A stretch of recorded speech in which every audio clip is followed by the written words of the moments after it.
real gas at pressure P and temperature T.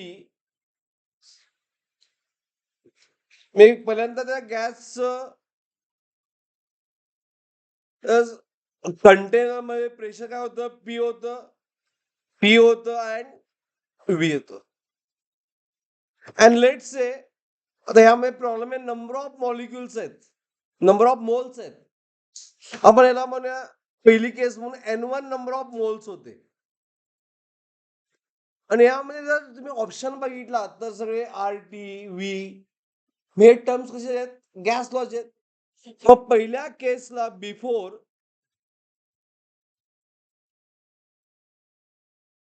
Equation होते PV is equal to N1 RT म्हणतो मी. म्हणजे N1 काय येणार, PV by RT. Is it right? पहिल्या केसमध्ये.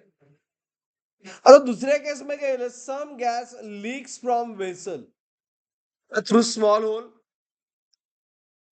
For some time. Pressure of gas falls to P dash. Temperature of gas remain constant. बघा after साठी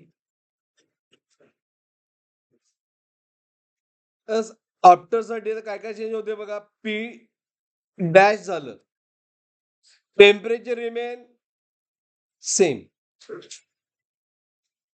व्हॉल्यूम कंटेनर चेंज झाला काय, नाही, म्हणजे व्हॉल्यूम सेम. मॉल सम गॅस लीक्स आउट, म्हणजे molecule कमी झाले ना, म्हणजे N2 झालं. मग N2 काय येणार, डायरेक्टली मिळतो. N2 काय येणार, P dash V by RT. बाकी सगळं कॉन्स्टंट आहे. आपल्याला फाइंड काय करायचं आहे, number of mole of gas that leak out. मी काय फाइंड करायचे, पहिल्यांदा N1 होते, आता राहिलेत किती, N2.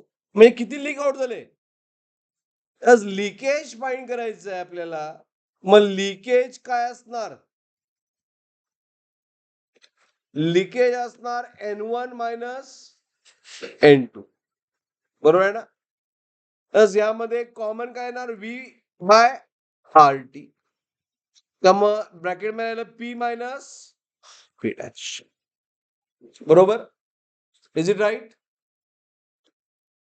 काय प्रॉब्लेम,